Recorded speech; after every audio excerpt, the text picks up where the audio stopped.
Okay, there you go. Okay, Action.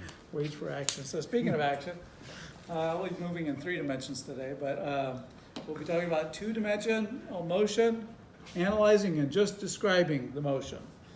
You know that takes time interval, position, displacement, distance, velocity, average speed, acceleration, average acceleration, instant. Those are the concepts, that's what you need, and you need to draw. So let's talk about this in 2D, and I just want to remind you, and now, again, coming back to it, it gets easier. It does get easier once you keep pushing. So let's talk about this. In general, how do I describe motion? Well, of course, I've got to draw the picture and draw states, instants of time. And if you need to zoom, you can, or whatever you think. So let's talk about general 2-dimensional motion. And so the key is that when something is moving 2-dimensionally, that could be vertical and horizontal. That could be all horizontal. It could be on an inclined surface. Think of it along a flat surface motion. And again, 3D just extends from that. So 2D kinematics, describing the motion, not saying why it's moving that way, and very general. So we're going to do general. The general method is going to be choose y's coordinates. I guess the coordinates themselves aren't y's, but your choice is y's.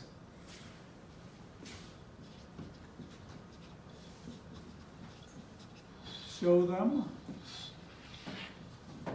And we're going to do something that's going to really pay off.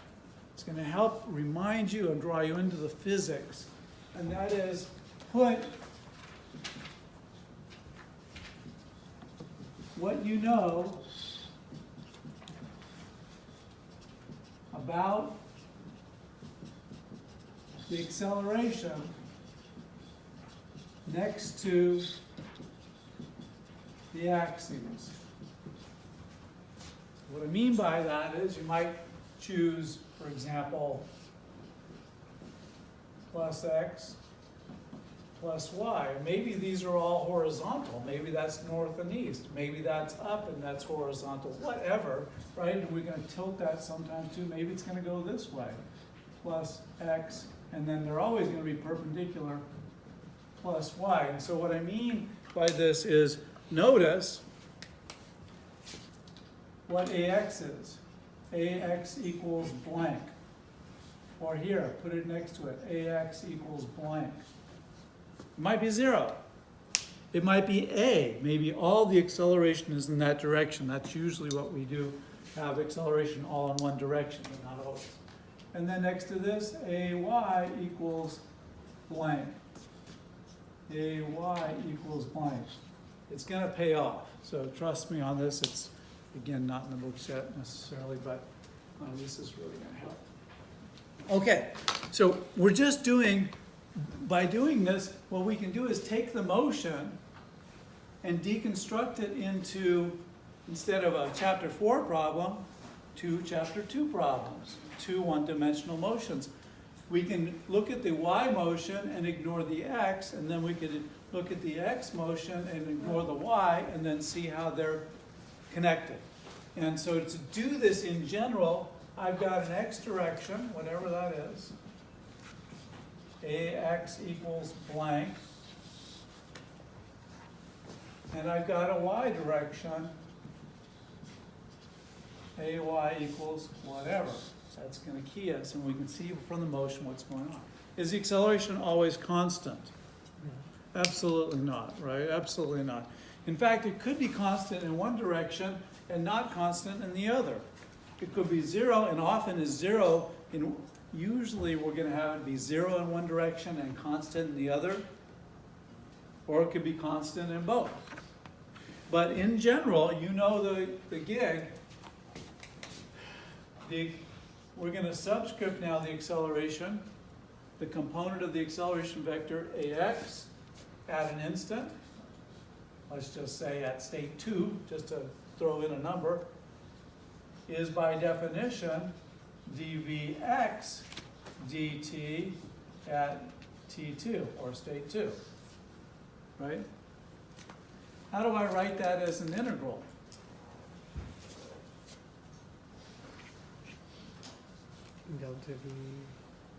Delta v x, and you could do 2 to 3, what I'll just say earlier to later, is equal to the integral earlier to later ax dt. And you see that that doesn't require ax being constant. If it's a formula, fine, you know, whatever you know. If it's 0, happy days, that's nice and easy. Everybody cool with that? So you know that, and hopefully you've been practicing, because if not, you really have to decide where your commitment to yourself and your future is on this stuff, because it really is going to matter. But you can do this. What's the Vx equation? What's Vx state 2? Dx dt at state 2, right? So that's at an instant. Or, how can I write that as an integral? You get, and once you catch on, it's just so great. Delta x earlier to later is the integral Vx, which may or may not be constant. It might be a formula, whatever, dt, but that's always true. That's always true. You can always bank on this. So now, why don't you, as quickly as you can, write the y equations. Write it in terms of y. Just write it out. Don't shortcut. Do the extra work. That's how top athletes and musicians do it, and engineers. So try to write it before me, because by following, you still don't own it. What are the y equations?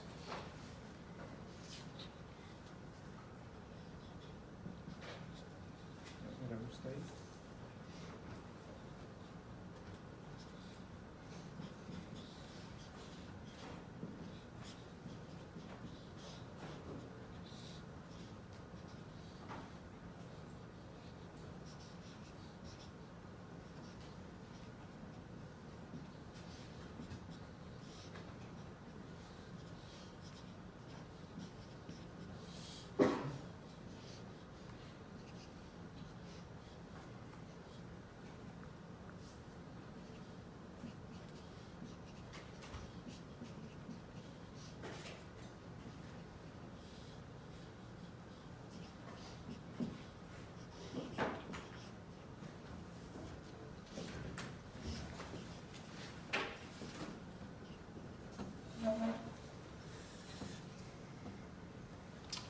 Does everybody own that?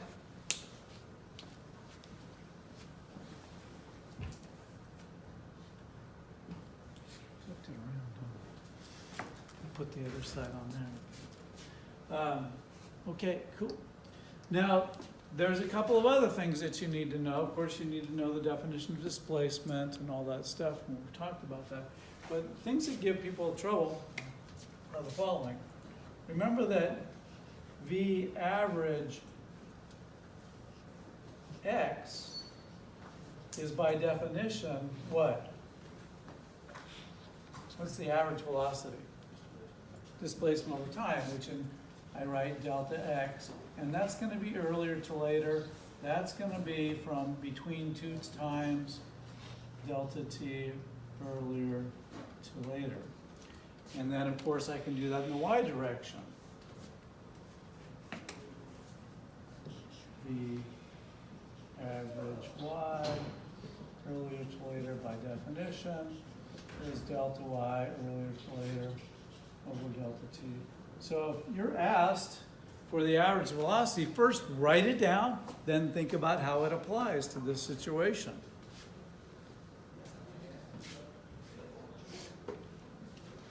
So now let me show you this, and notice that I can then write, in general, as a vector, A at state 2 is AX at state 2 I hat plus AY at state 2 J hat. which is equal to the square root of ax squared plus ay squared, and I'm using state 2 just for kicks, in some direction.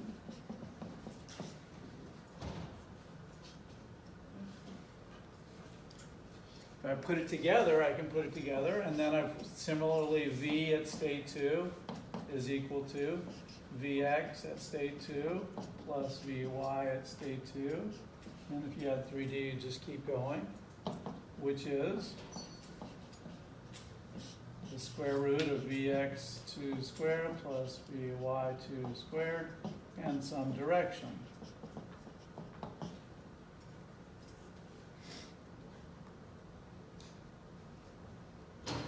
And similarly, displacement, let's do displacement. Usually more interested in displacement. I don't really care about position very often. How do I write the displacement vector? What letter? Delta R for radial, right? Delta R, let's just write it generally, is equal to delta x, earlier to later, I hat, plus delta y, earlier to later, j hat. You can see why people get confused. There's a lot of notation. There's a lot of physical thinking. There's a lot of math. It's a lot. But when you get this, you're in really good shape for the rest of the course and courses. Still got to work hard. And so, of course, that's equal to square root delta x earlier to later squared plus delta y earlier to later squared and some direction.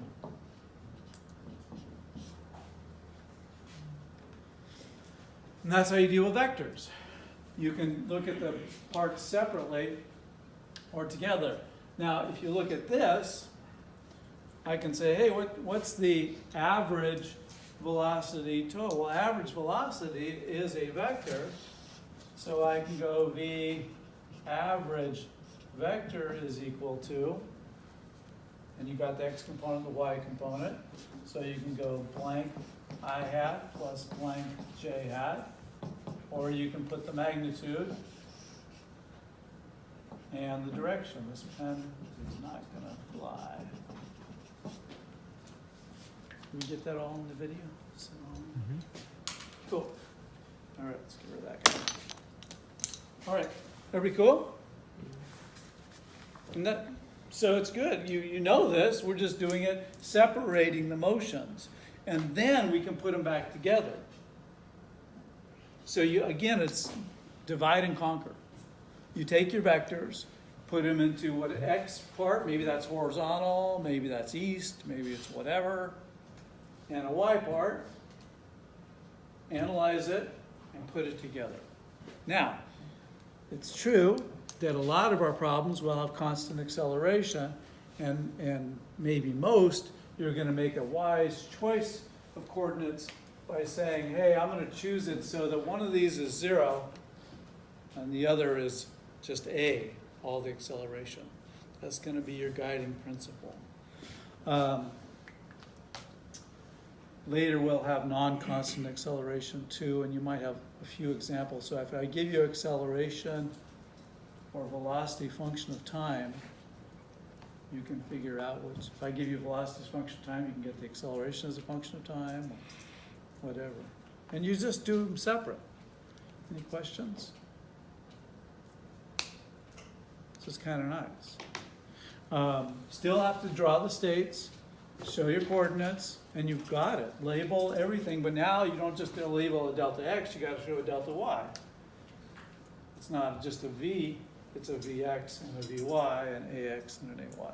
Okay, so let's come over to this board. I don't know, John, if you need to move over. I think it'll be fine. You'll be okay? Okay, cool. So now let's talk about constant acceleration. So constant acceleration, you know the gig, and you've got to be able to prove that. And don't think in your head, yeah, I think I can do it, because there's a lot of stress there. Do it. Do it on paper, do it regularly, every day, and you'll own this, and it's going to pay off. Okay, so you know how you do it. You just say A is constant. Here, you can write always, And then the next step, I want you to make a little note that says, I go from here, right? If I go like this and I go delta Vx, earlier to later, always Ax dt, and then I want you to make a note to say Ax equals a constant, and that allows me to pull it out. And what's the integral of dt? Delta t, earlier to later. And this, then I can decompose v later x minus v later, v earlier x, in the way that is usually useful to write is v later x equals v earlier x plus 2, no, sorry, my head's over there, plus ax delta t earlier to later, bingo, right? But you make sure you write this, because I want you to justify, I want you to prove to me that you know what you're doing. You might know it, but you've got to show it. And certainly as you go on, because you might make a mistake, as people did on some of the labs, and if your partners look at it, they can catch it. So what have I got? Well, then I've got now, so in the x direction, so I might have, well, I'll say that in a second. Ax equals 0 or constant.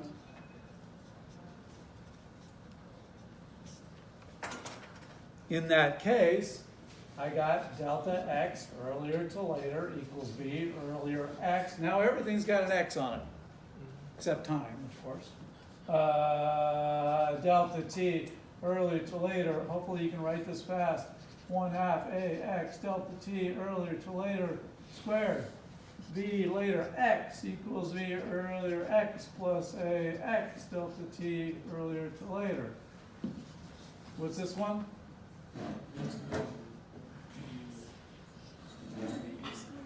Huh? What is it? Equals delta x earlier to later. Not a new equation, so when you use 2, you're done between any two states. You can use it from 1 to 2, 2 to 3, as long as the acceleration is constant. Everybody cool with that? And by doing this, it frees you up. Now you can think about the physics. This isn't doing physics, plugging numbers into equations. Sure, that's part that you got to do, but that's trivial. And so too, if y in the y direction, if ay equals, of course, 0, it becomes trivial, but 0 or constant,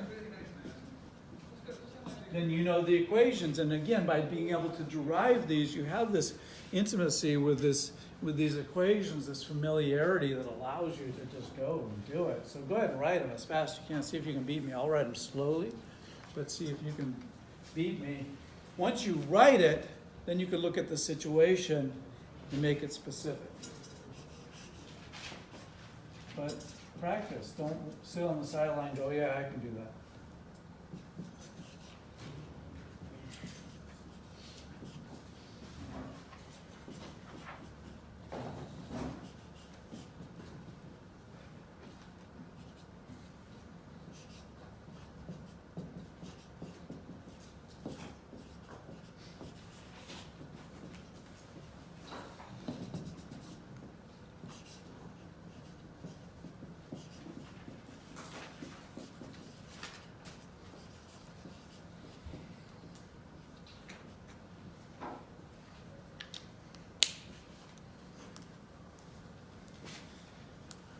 Cool. All you have to do is derive the first two. You don't have to do that. But you solve for t, plug it in here, and then you have to square it, and it's a big old algebraic mess, and it reduces to that as a review. So now it all clicks. You're like, oh, we've been doing this. Yeah, now it was hard the first time. Everything's hard the first time. That's why previewing helps take the edge off a little bit. So, so cool. What if the acceleration is not constant in the y direction? What would I have to do?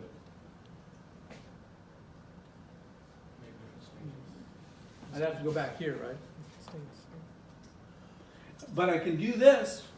If acceleration is constant in the x, boom, not constant in the y, here. I go back to that. Or vice versa, right? Now, you could choose a coordinate system like this. Suppose, for example, I don't know, let's just use north as my plus y, and then I got my ay is equal to whatever, and then I got my east, west, south as my plus x, or whatever. I can do it however you want to do it. Ax is equal to whatever. And suppose that I have if I'm traveling here, let's do it here, whatever, I'm just going here. Remember, it doesn't matter where your origin is. The coordinate system is a graph paper grid. I just want to know which way and how much. And you draw that grid right on top of your thing, so you got it. And suppose that I know that my acceleration is at an angle of, this is my acceleration vector, not my velocity vector. So if my acceleration at state whatever, let's say state 1, is equal to a constant 3.1 meters per second squared at an angle of 21 degrees. What's this angle? How do I call that? South from east. Okay. Then in that case, and it's constant, so then I could say equals A, just without a subscript, just constant. How much is AX and how much is AY? Can you get that quickly? A quick review on vectors. Make sure you got it in your hand too, because hand speed and upper division is critical. It's like you kind of get it, first you're lost and totally confused and you feel like you should go home and you're worthless. And then you go through it again and you go, I'm starting to get it, but I'm still, then you got to do it some more. And then you feel like you got it, and some people stop there. It's not going to be good enough in the competition. And upper division's a competition of sorts. So you got to do it again until you get your hand speed. Notice that I messed up my colors, didn't I? Well, remember you draw a grid, a box. And I'm going this way in the x, so AX is equal to how much? It's going to be A, which is this, cosine of 21 degrees. Positive or negative? Positive. And AY is equal to? How much? But what do I have to notice? Negative, right? A, which is that 3.1, sine of 21 degrees. So you got to see the pluses and minuses. And then, if I did this for whatever reason, I'd use that acceleration, and I get to use these, right? Because the acceleration's constant. I just happen to have two components. Is everybody okay with that? It's not bad. At some point it's good. You know, when it starts getting easier, then you start getting uncomfortable and you go, whoa, wait, how come it's so easy? It wasn't easy. You had to work hard to get there. When you get there, you know, I don't know if you guys are into the Olympics, but like Shaun White doing the snowboarding, like he could do a couple of flips like in his sleep. I mean, the guy could have 104 fever. He could probably do like a double flip. It's like nothing for him now. So it does get easy, and that's nice. And then when it gets easy, do more. And so I want to just one point. Wouldn't it be nice if you chose a coordinate system that didn't have that and that? Wouldn't it be nice if one of them was 0? Because look at how easy that is, and this just goes away. The rest of it, I just have one equation if the acceleration is 0, right? This just tells me you always know what it is in that direction. So that's what I mean by a wise coordinate choice. And as you go on, depending on the field you go into, but in some fields, for instance, polar, spherical, cylindrical, those are wise coordinate systems. Certainly as a physicist, you have to do that a lot. And it makes a huge difference. Quantum mechanics, spherical harmonics, da-da-da-da-da. It's just geometry. It's a big old mess, and initially you feel like you're an idiot and you can't do it. And then you keep working on it and you work it out and you, I guess I'm human and humans do this. I just got to put in the time. And it goes fast. Ranjit, you have some? Oh, I just thought A of Y said cosine on it, but it's the A sign, right? Yes, thank you. Thank you. That's very much good. Everybody cool? I mean, that's how you do. So, I don't know, I always hope, and yet people have trouble because it's difficult, but if I want to analyze this, it's two-dimensional projectile, free flight, or I can throw it downward, whatever. Or I could throw it sideways. And if I want to analyze that, I just choose the states, see what I know, and I've got it. And, I know it's not necessarily that simple, but it can be. Here's the the last two things I need to have you really hold on to and work on this tomorrow and the next day. So start going with this stuff. And that is this. Velocity v is always what direction? Tangent. Tangent to the path, right?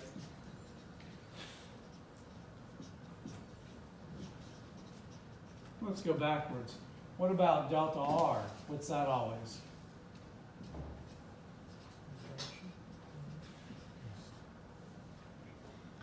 Vector A.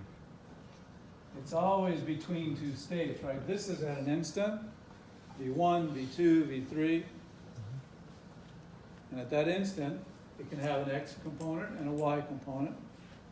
But delta r is always from earlier to later, and it's independent of path, straight from the earlier to the later.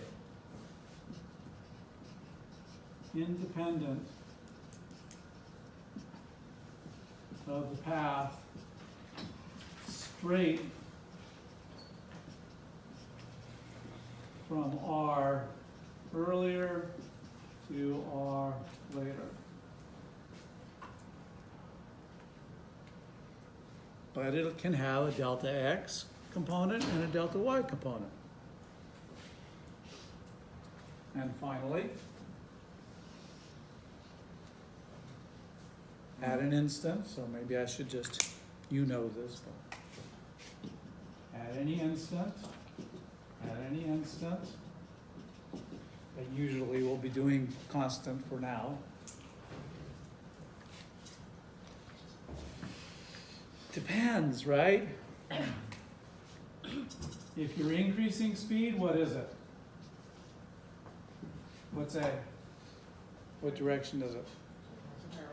Parallel to what? Parallel to the velocity, which is also tangent to the path. So, right? If you're decreasing speed, what direction is it? Yeah, parallel to negative velocity, or anti-parallel, sometimes we say, or opposite v. What if it's same speed, but turning? Then it's perpendicular to velocity and into the turn, in the direction you're turning, into the turn. And what if you're changing speed and direction? I'm going to write this as a little preview. This always bugs people. This is, are we getting this on here? That's good. This is tricky. I'm just going to throw it out there. This is the part where you feel like you're confused and lost and worthless. But we'll work on it. It's not that bad. Maybe I'm trying to do it. I can write this two ways. This is chapter 4. We're going deep into chapter 4. We're just bombing it. You're using circular motion. I can write it two ways. I can write it as, in this case, A, get a better color, blue. A is equal to the acceleration vector that's parallel to V, and by that I mean parallel, either of these cases. This is for changing speed, plus a part, a vector part, which is perpendicular to V, which is for what? Turning.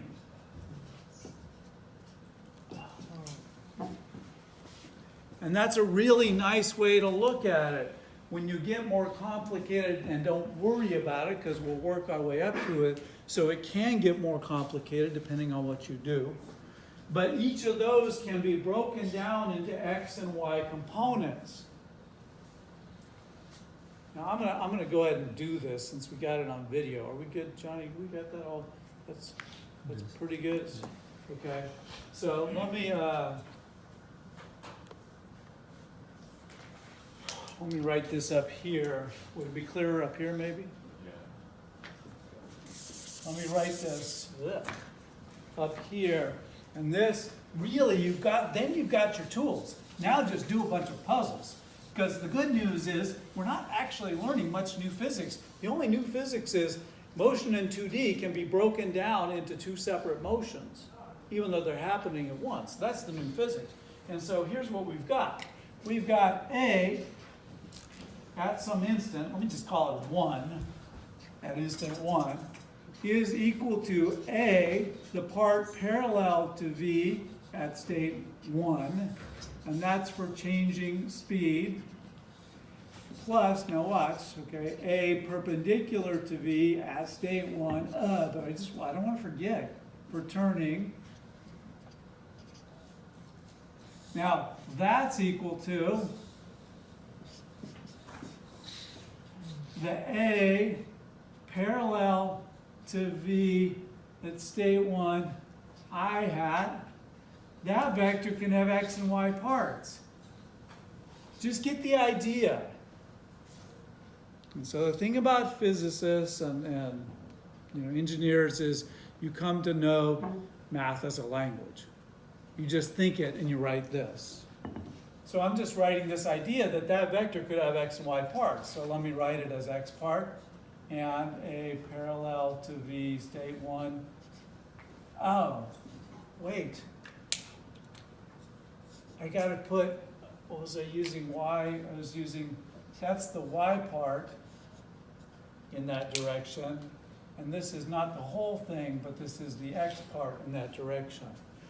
And then I just keep writing. So I'm not even thinking anymore. Then I go, plus this guy, A perpendicular to V at 1, X direction, I hat, plus this vector has X and Y parts.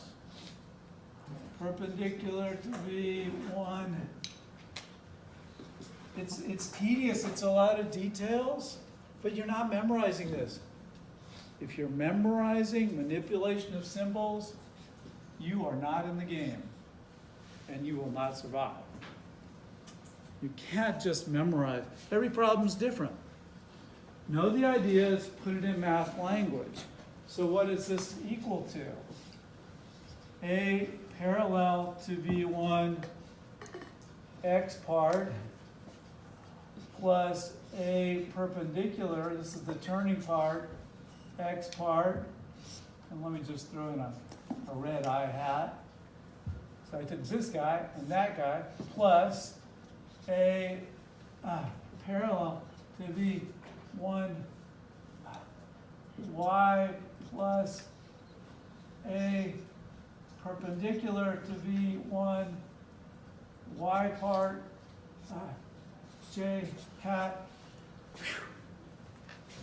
And this is completely general, so any situation you want, you just got to look at it, and you're going to have to think hard. And you guys have commented on that, and it's a good thing. You've noticed, like, wow, you really have to think about what the math means, even that first lab in measurement. Like, what does this mean? You can do it. You have to know that you can do it. I've not done one more step. This is A1X. And then this is A1Y. And when do I use it? I don't know, whenever you want, whenever it's useful. And so I can think of the acceleration as the part for changing speed plus the part for turning. Or I can think of acceleration as the x part and the y part. Maybe they're the same, maybe they're different, whatever, who knows, just take a look at it. And then you're quite advanced now, getting pretty sophisticated. And we've had many, many, many students, and please do it yourself. I love it when people come back and they say they're, taking upper division dynamics, etc. And, somebody came by and said, he's masters and working on masters in aerospace. He says, I use kinematics every day, every single day. So you can do it. If you can do this, you can do it. And that's pretty good news. Like, okay, I'm going to work this, I'm going to keep working, and I'm going to own this stuff. So it's two ways to represent it. The physical one of changing speed and turning, and the mathematical breaking down based on x and y components. It could be that this is for changing speed and this is, no, we'll see. So just look at specific examples later, don't go too far. If you see how that goes, don't overthink it right now, we need to apply it. So that's kind of the big picture for two-dimensional kinematics, kind of mostly done for that. And remember that then you got to go back to either these equations, or if it's not constant, you go back there. And the problems aren't going to be, there's nothing going to be like too messy right now. Then as you go on, you might use differential equations, linear algebra, computer program. It's kind of cool though, especially if you're getting paid. So. Everything's cool if you're getting paid. Yes, yes it is. And you're working for NASA or Tesla or Google or something. Although you're probably working 70 plus hours a week, right? 70 to 80 hours a week. A lot of those people do. That's why they feed you. You go to work and they feed you. You know why? Because they don't want you to leave. It's like, don't stop working. Here's a cappuccino, please. What, they feed you? Seriously, feed you. Give you a massage. I mean, sometimes you just go down and you get a massage and go get back to work. Because what matters is the work you do, right? But you could do it. So put in the time now. You may or may not work for one of those places. You might work for a startup. You might work at a small, whatever you do. You might work for Caltrans. I mean, whatever. It's all good work, and you have choices, and whatever you like. All right. Any questions, Ranjit?